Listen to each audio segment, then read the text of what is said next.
Hello students, मेरा नाम सौरभ यादव है और आज हम सेकंड अध्याय हमारे MS वर्ड का चालू करने वाले हैं। तो चलिए शुरू करते हैं। सबसे पहले MS वर्ड को ऑन कर लेते हैं। अब इसके बाद हमें यहाँ तक तो पता हो गया होगा कि फ़ॉन्ट ग्रुप क्या होता है और उसके अंदर के जो जो प्रॉपर्टीज़ है या जो उनके टूल्स हैं ये आपने करके अच्छे से देख लिए होंगे। ओके स्टूडेंट्स, तो हम आगे बढ़ते हैं और देखते हैं क्लिपबोर्ड ग्रुप। इसके लिए हमें एक रैंडम पैराग्राफ की ज़रूरत पड़ेगी जो कि हम ले लेते हैं यहाँ से। इसके बाद हम आगे बढ़ते हैं और यहाँ पे सबसे पहले एक पैराग्राफ को सेलेक्ट कर लेते हैं। अब यहाँ पे जैसे देखिए हमने पैराग्राफ सेलेक्ट किया तो सबसे पहला जो ऑप्शन है यहाँ पे वो है कॉपी। कॉपी का मतलब होता है कि आप अपने टेक्स्ट को कॉपी कर सकते हैं। जैसे कि हमने यहाँ पे क्लिक किया तो देखिए कॉपी हो चुका है ये। और आपको कहीं और इसे पेस्ट करना हो तो आप यहाँ पे नीचे कर्सर रखकर पेस्ट ऑप्शन पे क्लिक करेंगे तो ये पेस्ट हो जाएगा। फिर इसके बाद दोबारा इसी पैराग्राफ को हम सेलेक्ट कर लेते हैं और इसके अगले ऑप्शन पर बढ़ते हैं जो कि है कट ऑप्शन। कट ऑप्शन का मतलब बहुत ही सिंपल है कि आप अपने पैराग्राफ को जो आपने सेलेक्ट करके रखा होगा उसे कट कर सकते हैं। जैसे कि देखिए मैंने इसे कट कर दिया है। और इसके अलावा अगर आप चाहें तो जिस पैराग्राफ को आपने कट किया है कहीं और उसे अगर आप पेस्ट करना चाहते हैं, जैसे कि मैं यहाँ पे कर्सर रखा या यहाँ पे मैंने अपना कर्सर रखा है और मैं पेस्ट पे क्लिक करूँगा तो देखिए वहाँ पे वो पैराग्राफ आ जाएगा। ओके स्टूडेंट्स, फिर इसके बाद अगला ऑप्शन आता है फॉर्मेट पेंटर। फॉर्मेट पेंटर का मतलब बहुत सिंपल होता है कि अगर आपने किसी भी टेक्स्ट पर फॉर्मेटिंग करके रखी है, जैसे कि मैं यहाँ पे कर देता हूँ बोल्ड, इटालिक, अंडरलाइन, यहाँ से एक पैटर्न दे दिया, टेक्स्ट को थोड़ा सा बड़ा कर दिया, यहाँ से कोई कलर दे दिया। अब जैसे कि ये आप देख रहे हैं टेक्स्ट पे मैंने अलग प्रकार की एक डिज़ाइन कर दी है और मैं चाहता हूँ कि यही डिज़ाइन मेरे दूसरे पैराग्राफ के टेक्स्ट पे भी आ जाए, सिर्फ डिज़ाइन।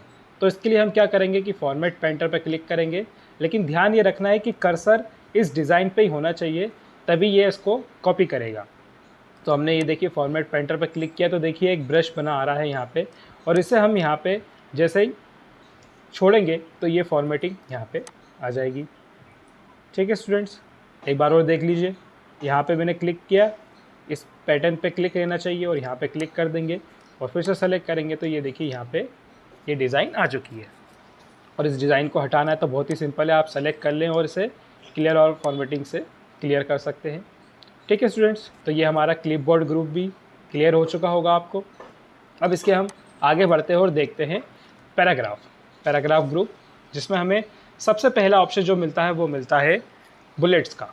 बुलेट्स का मतलब बहुत ही सिंपल है कि आपने पैराग्राफ लिखते टाइम उसके आगे छोटे छोटे बिंदु बनाए होंगे, उसी तरीके से ये बुलेट्स होती हैं। जैसे कि आप यहाँ पे पैराग्राफ को पूरे को सेलेक्ट कर लेते हैं और बुलेट्स पे सिंपल क्लिक कर देते हैं तो ये बुलेट्स यहाँ पे बनी आ जाती हैं।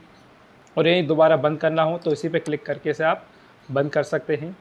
और इसके अलावा अगर आपको अलग अलग प्रकार के डिज़ाइंस चाहिए हों बुलेट्स के तो आपको यहाँ पे अलग अलग प्रकार के डिज़ाइन मिल जाते हैं बुलेट के। जैसे कि आप देख सकते हैं यहाँ पे ये आ चुके हैं। आपको इनमें से जो अच्छा लगे डिज़ाइन उस पर जस्ट आप क्लिक कर दें तो वो वहाँ पे आ जाता है। ओके स्टूडेंट्स, इसके अलावा एक ऑप्शन और मिलता है यहाँ पे चेंज लिस्ट लेवल। अब इसका मतलब ये होता है कि जैसे आपका टेक्स्ट अभी इस तरफ से इतना दूर हैगा टेक्स्ट से, तो आप इसको क्लिक करके इसकी दूरी को और बढ़ा सकते हैं। जैसे कि मैं यहाँ क्लिक करूँगा तो देखिए ये टेक्स्ट इस तरफ आ गया है और दोबारा आप इसको जाके क्लिक करेंगे तो वापस से ये जैसा पहले था वैसे ही हो जाएगा। मतलब बहुत सिंपल है कि ये आपके टेक्स्ट की जो पैराग्राफ है उसको थोड़ा सा स्पेसिंग दे देता है, कुछ इस तरीके से। उसके अलावा यहाँ पे एक ऑप्शन और है रिफाइंड न्यू बुलेट्स का। अब इसका मतलब ये होता है कि जैसे आपके पास ये इतनी सारी बुलेट्स हैं, इसके अलावा आपको और बुलेट्स चाहिए तो आप डिफाइन न्यू बुलेट्स पे क्लिक करेंगे और यहाँ पे सबसे पहला ऑप्शन जो मिलता है वो मिलता है सिम्बॉल्स का, जिसमें आप क्लिक करेंगे तो यहाँ पे देखिए आपको अलग अलग प्रकार के सिम्बॉल्स मिल जाएंगे, जिस पे आप जस्ट जो भी आपको सिम्बॉल अच्छा लगे वो ले सकते हैं। जैसे कि हमें ये अच्छा लग रहा है तो हम इस पर ओके करेंगे तो यहाँ पे वो देखिए यहाँ पे पहले प्रीव्यू आपको दिखाएगा कि इस तरीके से ये बुलेट्स दिखेंगे और जैसे ही आप इसे ओके करेंगे तो वहाँ पे वो बुलेट्स बने आ जाएंगे। उसके अलावा भी यहाँ पे ये आपकी लिस्ट में बुलेट्स की लिस्ट में लाइब्रेरी जिसे कहते हैं उसमें भी आ जाता है ये। उसके अलावा अगर आपको कोई पिक्चर लगानी हो बुलेट्स पे तो यहाँ पे देखिए पिक्चर ऑप्शन भी मिलता है, जिस पर आप क्लिक करेंगे, वर्क ऑफलाइन पे जाएंगे और यहाँ से जो भी आपको फ़ोटो चाहिए होगी उस पर क्लिक करके इंसर्ट कर देंगे तो वहाँ पे देखिए वो फ़ोटो आ जाएगी और जैसे ही आप उसे ओके करेंगे तो बहुत छोटी सी दिखेगी ज़रूर, लेकिन वो फ़ोटो आ जाएगी उस पर भी। इसके अलावा एक ऑप्शन और होता है यहाँ पे जिस पे हम क्लिक करेंगे तो यहाँ पे लिखा है अलाइनमेंट का। अलाइनमेंट का मतलब ये है कि जो आपकी ये बुलेट है इसे लेफ़्ट तरफ रखना है, सेंटर में रखना है, या राइट की तरफ रखना है, या फिर लेफ़्ट की तरफ। जैसे ये पहले था, आपने देखा होगा ये मूव कर रहा था। जैसे कि देखिए मैं इसको सेंटर करता हूँ तो ऐसे मूव कर रहा है, राइट पे क्लिक कर रहा हूँ तो मूव कर रहा है, कुछ इस तरीके से ये मूव करता है। और जस्ट आप ओके करते हो तो ये वहाँ पे उसका रिव्यू दिखाता है। ओके स्टूडेंट्स, आई होप आपको ये बुलेट ऑप्शन क्लियर हो गया होगा। अब हम आगे बढ़ते हैं और देखते हैं अगला ऑप्शन जो कि है नंबरिंग। नंबरिंग का मतलब भी बहुत ही सिंपल है कि आपने जैसे बुलेट्स लगाए हैं अपने पैराग्राफ में, वैसे ही आप नंबरिंग भी लगा सकते हैं। जैसे कि आप इस पर क्लिक करेंगे तो देखिए यहाँ पे नंबर आ चुके हैं। अगर आपको नंबर के अलग अलग पैटर्न चाहिए हो, जैसे कि ब्रैकेट वाला नंबर या फिर ABCD वाले या फिर छोटी ABCD या रोमन नंबर्स, तो आप इसमें भी यूज़ करके इनको ले सकते हैं। या फिर यहाँ पे refined new numbers format pink पे क्लिक करके आप यहाँ से नए नए डिफाइंड स्टाइल ले सकते हैं जो आपको लगे। यहाँ से जस्ट आप क्लिक कर देंगे तो वो नीचे प्रीव्यू आपको दिख जाएगा, और जस्ट आप ओके करेंगे तो वहाँ पे वो बना आ जाएगा। अगर आपको ये अच्छा नहीं लगता तो आप दोबारा क्लिक करके यहाँ पे एक ऑप्शन और है फॉन्ट का, तो यहाँ पे अलग से भी आपको जो लगे अच्छा सा डिज़ाइन वो ले सकते हैं, और जस्ट आप क्लिक करके ओके करेंगे तो वो भी वहाँ पे आ जाएगा। ओके स्टूडेंट्स, आई होप आपको नंबरिंग ऑप्शन भी क्लियर हो गया होगा। फिर इसके बाद हम आगे बढ़ते हैं और अगला ऑप्शन देखते हैं जो कि है मल्टीपल लिस्ट। मल्टीपल लिस्ट के लिए हम पहले इसको क्लियर कर लेते हैं, जैसे ये पहले था। अब मल्टीपल लिस्ट का मतलब बहुत ही सिंपल होता है। जैसे कि आपने ऑब्जेक्टिव वाला एक क्वेश्चन पेपर देखा होगा जिसमें 4 ऑप्शन होते हैं और एक क्वेश्चन होता है उनका, तो उसके लिए हमें बनाने के लिए मल्टीपल लिस्ट का यूज़ करना पड़ता है। तो हम कैसे यूज़ करेंगे इसे, कि हमें एक पैराग्राफ चाहिए होगा उसके लिए, जैसे कि यहाँ पे आपको पैराग्राफ दिख रहा है। अब इसके नीचे जो ये दिया हुआ है पैराग्राफ, इसको ही मैं थोड़ा सा एंटर करके अपने 4 ऑब्जेक्टिव बना लूँगा। जैसे कि यहाँ पे आप देख सकते हैं मैं एंटर कर करके इनको नीचे कर रहा हूँ, और जैसे कि मेरे ये 4 ऑप्शन बन गए हैं और मैं इनको एंटर कर देता हूँ ताकि आपको क्लियर दिखे कि ये मेरे 4 ऑप्शन हैं।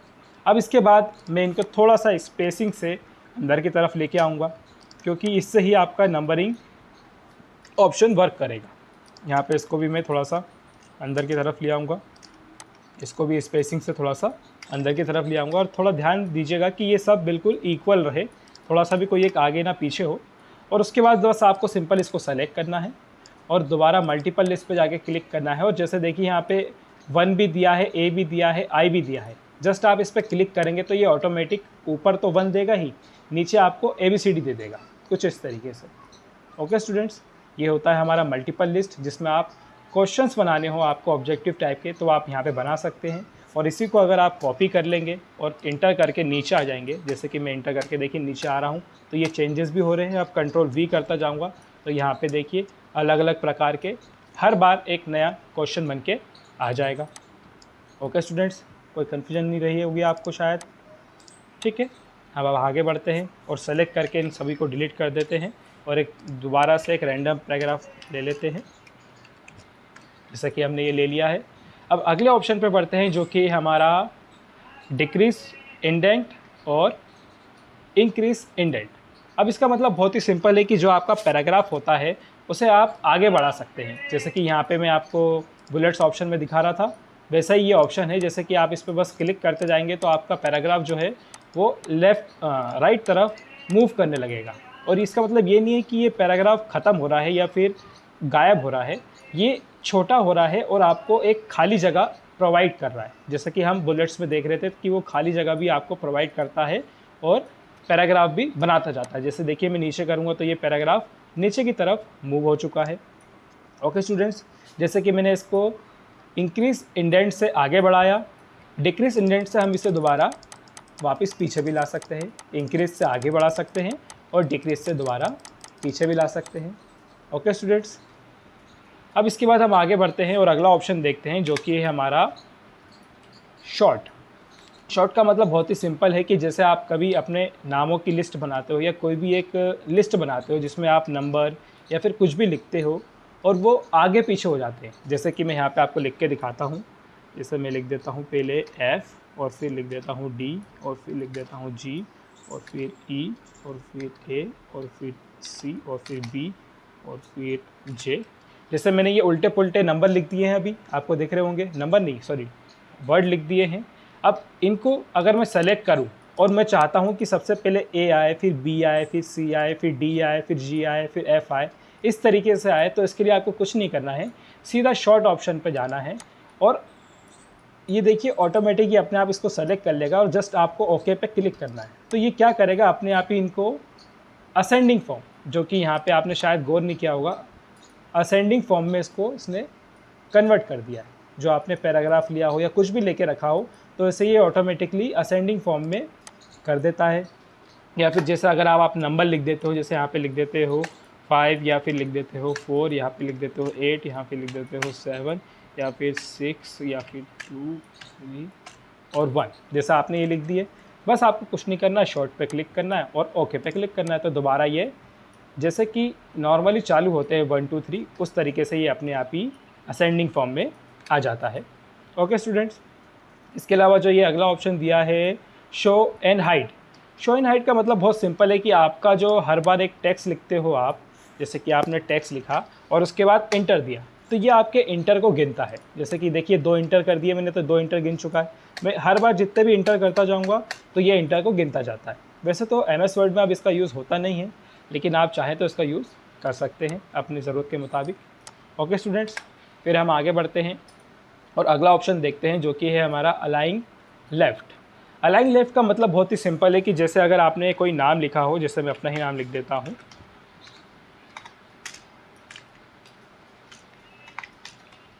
जैसे मैंने ये अपना नाम लिख दिया है। अब मैं इसको सेलेक्ट करके मैं चाहता हूँ कि ये सेंटर में आ जाए।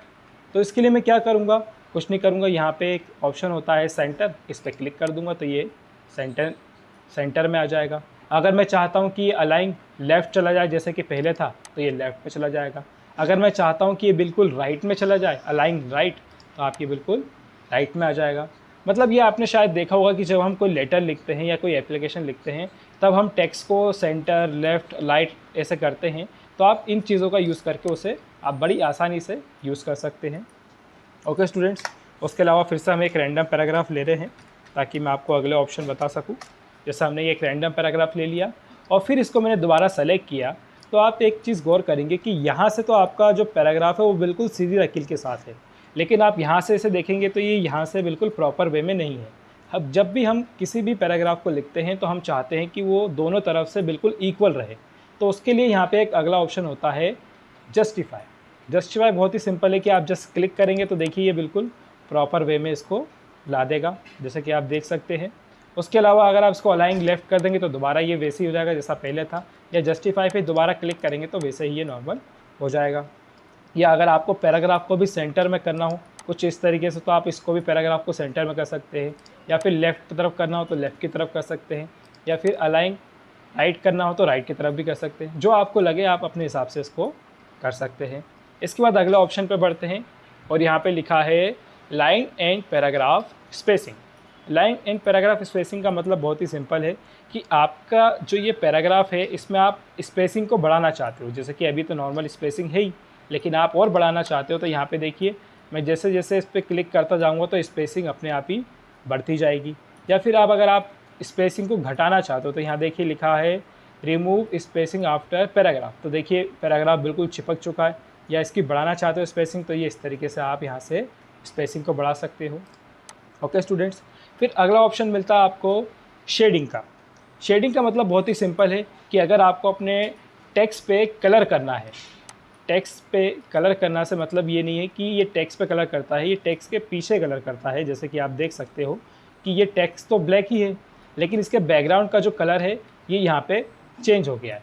इसे ही कहते हैं हम शेडिंग कलर। जैसे कि मान लीजिए कि आप कोई पैराग्राफ या कुछ भी ऐसा लिखते हो, उस पर ऐसा आपको कलर डालना हो तो आप यहाँ से डाल सकते हो और यहाँ पे क्लियर और फॉर्मेटिंग से इसे हटा सकते हो, क्योंकि ये सिर्फ आपके टेक्स्ट के पीछे नॉर्मल कलर हुआ है। अगर यही कलर यहाँ पे हाईलाइटिंग कलर हुआ होता तो आप इसे यहाँ से हटा नहीं पाते। क्यों नहीं हटा पाते? क्योंकि ये टेक्स्ट के जो पेज होता है उस पर परमानेंट आ जाता है, तो ये हटता नहीं है। इसको हटाने के लिए आपको इसी पे जाकर नो करना पड़ता है, तो ये हट जाता है। और बाकी आपको शेडिंग लगानी हो तो आप यहाँ पे जस्ट क्लिक करें और जो भी आपको शेडिंग कलर चाहिए वो यहाँ से ले सकते हैं। और एक खासियत ये होती है कि जब ये कोई डार्क कलर जैसे देखता है, जैसे कि मैं देखिए इस डार्क कलर पे हूँ, तो इसने टेक्स्ट को ऑटोमेटिकली वाइट कर दिया है। और जैसे देखिए मैं नॉर्मल उस पर आता हूँ ब्लू कलर पे, तो इसने टेक्स्ट का कलर ब्लैक ही रखा हुआ है। ओके स्टूडेंट्स, आई होप आपको ये क्लियर हो गया होगा शेडिंग ऑप्शन क्या करता है। अब हम आगे बढ़ते हैं और अगला ऑप्शन देखते हैं जो कि है बॉर्डर्स। बॉर्डर्स का मतलब बहुत ही सिंपल होता है कि आप अपने टेक्स्ट के नीचे, दाएं बाएं, ऊपर नीचे बॉर्डर लगा सकते हो। जैसे कि यहाँ पे देखिए लिखा है बॉटम बॉर्डर, और इस पर जैसे ही मैंने क्लिक किया तो देखिए बॉटम में एक बॉर्डर आ गई है। या मुझे चाहिए टॉप पे बॉर्डर तो देखिए टॉप पे बॉर्डर आ गई है। या फिर मुझे चाहिए लेफ्ट में बॉर्डर तो लेफ्ट में आ गई है। या मुझे राइट में चाहिए तो राइट में आ गई है। या फिर मैं नो बॉर्डर कर दूंगा तो कुछ भी बॉर्डर नहीं आएगी। लेकिन जैसे ही ऑल बॉर्डर करूँगा तो देखिए पूरा बॉक्स कवर कर दिया उसने मुझे, है ना। ऑल बॉर्डर कर देते हैं। या फिर आउटसाइड करेंगे तो सिर्फ वो आउटसाइड बॉक्स बना देगा एक, या इनसाइड करेंगे तो इनसाइड की तरफ कर देगा।